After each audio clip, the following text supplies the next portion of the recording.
ഓം ശ്രീ സായിരാം. ഭഗവാന്റെ പാതാരവിന്ദങ്ങളിൽ നമസ്കരിച്ചുകൊണ്ട് വേദത്തിലെ ഒരു ശാന്തി മന്ത്രം ജപിക്കുകയാണ്.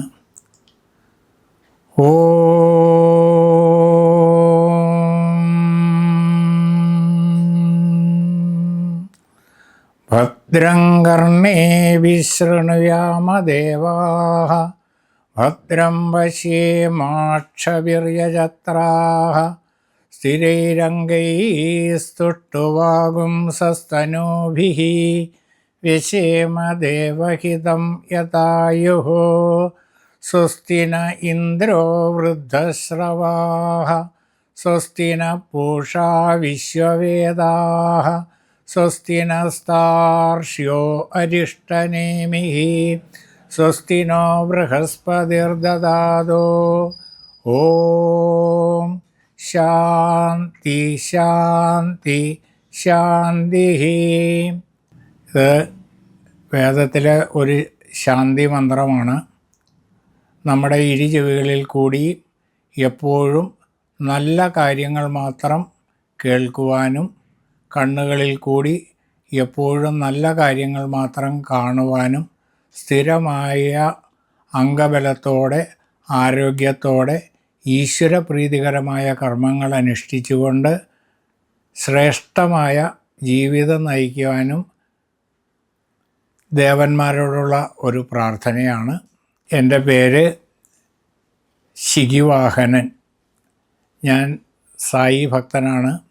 അനവധി വർഷമായിട്ട്, ഏകദേശം 10-38 വർഷമായിട്ട് പ്രശാന്തി നിലയത്തിലൊക്കെ പോയി സ്വാമിയുടെ പ്രവർത്തനങ്ങളിലെല്ലാം പല വിധത്തിൽ പങ്കുചേരാനായിട്ടുള്ള അവസരം ഭഗവാൻ നൽകിയിട്ടുണ്ട്.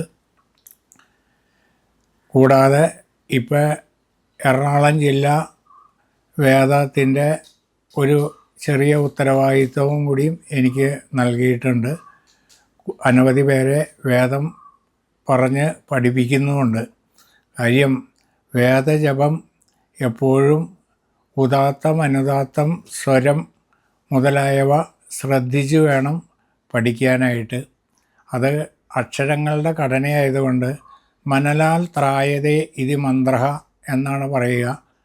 ആരെ സ്മരിച്ചുകൊണ്ട് മന്ത്രം ഉച്ചരിക്കുന്നുവോ ആ ആളെ ആ മന്ത്രങ്ങൾ രക്ഷിക്കുമെന്നുള്ളതാണ് നമ്മുടെ ആചാര്യന്മാരെല്ലാം പറഞ്ഞിട്ടുള്ളത്. അതുകൊണ്ട് തന്നെ വേദോദ്ധാരകനായിരിക്കുന്ന ഭഗവാന്റെ ആഹ്വാനമനുസരിച്ചാണ് എല്ലാവരും വേദം പഠിച്ച് എല്ലാ ഗ്രഹങ്ങളിലും വേദജപം നടത്തണമെന്നുള്ള നിർദ്ദേശമനുസരിച്ചാണ് സത്യസായി സേവാ സംഘടന ഭഗവാന്റെ വേദപോഷണ യജ്ഞത്തിന് അതിപ്രാധാന്യം നൽകിയിട്ടുള്ളത്. നമ്മൾ ഇപ്പോൾ സംസാര രീതിയിൽ തന്നെ അക്ഷരങ്ങളുടെ ആ ഘടന മാറ്റി സംസാരിച്ചു കഴിഞ്ഞാൽ അർത്ഥം മാറിപ്പോവും.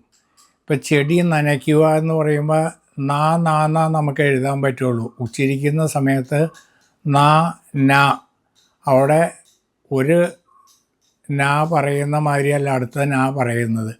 അപ്പോൾ ചെടി നാ എന്ന് പറഞ്ഞാൽ ശരിയാവില്ല. ചെടി നനയ്ക്കുക എന്ന് പറഞ്ഞാലേ ശരിയാവുള്ളൂ. അതുമാതിരി തന്നെ നമ്മൾ ആവശ്യമില്ലാത്തതിന് ദീർഘം കൊടുത്ത് ഉച്ചരിച്ച് കഴിഞ്ഞ് കഴിഞ്ഞാലും അർത്ഥം മാറിപ്പോവും. കക്ക എന്ന് പറയുമ്പോൾ കായ്ക്ക് ദീർഘമില്ല. ആ കായ്ക്കൊരു ദീർഘം നമ്മൾ കൊടുത്തു കഴിഞ്ഞാൽ കാക്കാന്നായി മാറും. അപ്പോൾ രണ്ടും തമ്മിലുള്ള അർത്ഥവ്യത്യാസങ്ങൾ വരും. അതുമാതിരി നമ്മുടെ ഉച്ചാരണവും സ്വരവും ശ്രദ്ധിച്ച് ജപിച്ചു കഴിഞ്ഞാൽ സ്വരങ്ങൾക്ക് ഈ പ്രപഞ്ചത്തിൽ ഇപ്പോൾ ശബ്ദമലിനീകരണം എന്നൊക്കെ നമ്മൾ കേൾക്കാറുണ്ട്. അപ്പോൾ ശബ്ദമലിനീകരണത്തിന് ഒരു പ്രതിവിധിയാണ് ശരിയായ ഉച്ചാരണത്തോടു കൂടിയുള്ള മന്ത്രജപങ്ങൾ.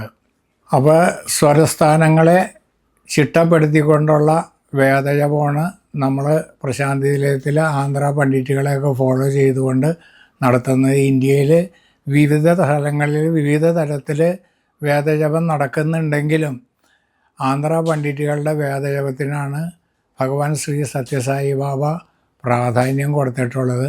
അതനുസരിച്ചിട്ടാണ് സായി ഭക്തരായിരിക്കുന്ന ഞങ്ങളെല്ലാവരും ഇപ്പോൾ വേദം പഠിക്കുന്നതും പഠിപ്പിക്കുന്നതും ജപിക്കുന്നതും എല്ലാം. മനുഷ്യർക്ക് ശ്രേഷ്ഠമായ ജീവിതം എന്ന് പറഞ്ഞാൽ ഭൗതിക തലത്തിൽ എത്രമാത്രം ഉന്നതമായ ജീവിതം നയിക്കാൻ സാധിക്കുന്നെങ്കിലും അതിൻ്റെ കൂടുതൽ വിശദീകരണത്തിലേക്ക് പോകുന്നില്ല. ആധ്യാത്മികമായിരിക്കുന്ന ഒരു പുരോഗതി കൈവരിക്കുക എന്നുള്ളതാണ് വേദജപത്തിൻ്റെയും പഠനത്തിൻ്റെയും എല്ലാം പ്രധാനമായ ലക്ഷ്യം. നമ്മുടെ മനസ്സിനെ പരിശുദ്ധമാക്കുക.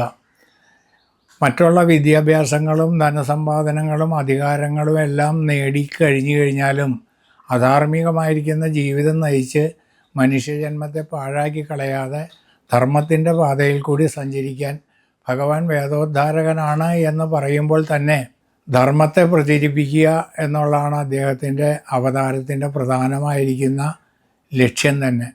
അദ്ദേഹം പ്രത്യേകമായിട്ടുള്ളൊരു മതം സ്ഥാപിക്കാനോ ഇല്ലെങ്കിൽ മറ്റുള്ള മതങ്ങളിൽ നിന്ന് അവരെ മാറ്റുവാനോ അല്ല അദ്ദേഹം ശ്രമിച്ചിട്ടുള്ളത്.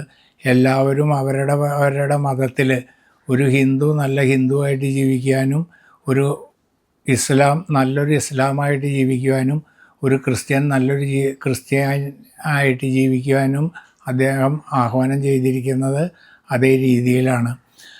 അപ്പം നമ്മളുടെ മനുഷ്യജന്മത്തിൻ്റെ പരിപൂർണമായിട്ടുള്ള ശ്രേഷ്ഠതയ്ക്ക് ഈ ഭൗതികപരമായിട്ടുള്ള ജീവിതത്തിൽ നിന്നും ആധ്യാത്മിക ജീവിത പുരോഗതിയിൽ കൂടി നമ്മൾ സഞ്ചരിക്കണമെന്നാണ് ഭഗവാന്റെ പ്രധാനമായിട്ടുള്ള ലക്ഷ്യം. അതനുസരിച്ചിട്ട് വേദജപത്തിന് അതിൽ വളരെ പ്രധാനപ്പെട്ടമായിരിക്കുന്നൊരു പങ്കുണ്ട്. വേദത്തിൻ്റെ ജപം മാത്രമല്ല, അതിൻ്റെ ശ്രവണം കൂടി നിൻ്റെ മനസ്സിനെ പരിശുദ്ധമാക്കാൻ പര്യാപ്തമാണെന്ന് ഭഗവാൻ തന്നെ ആഹ്വാനം ചെയ്തിട്ടുള്ളതാണ്. ഇതിൽ തന്നെ ശ്രീകൃഷ്ണ യജുർവേദ തൈത്തിരീയ സംഹിതയിൽ പറയുന്ന സുപ്രധാനമായ മഹാമന്ത്രമാണ് ശ്രീരുദ്രം. രുദ്രം ജപിക്കൂ, ദുരിതം അകറ്റൂ, രുദ്രം ജപിക്കൂ, ജീവിതം ഭദ്രമാക്കൂ എന്നെല്ലാം ഭഗവാൻ പറഞ്ഞേക്കുന്നതിൻ്റെ കാര്യം, രുദ്രത്തിന് അനവധി തരത്തിലുള്ള അർത്ഥങ്ങളൊക്കെ ആചാര്യന്മാർ വ്യാഖ്യാനിക്കുന്നുണ്ടെങ്കിലും നമ്മളുടെ ദുഃഖത്തിനെ മാത്രമല്ല ശ്രീരുദ്രം മാറ്റുന്നത്, ദുഃഖ കാരണങ്ങളെ പോലും അകറ്റാനായിട്ടുള്ള ശക്തി ആ മഹാമന്ത്രങ്ങൾക്കുണ്ട്. കാരണം അത് സ്വാർത്ഥരഹിതമായിട്ടുള്ള ഒരു പ്രാർത്ഥനയാണ് ശ്രീരുദ്രത്തിലുള്ള മന്ത്രങ്ങളെല്ലാം തന്നെ.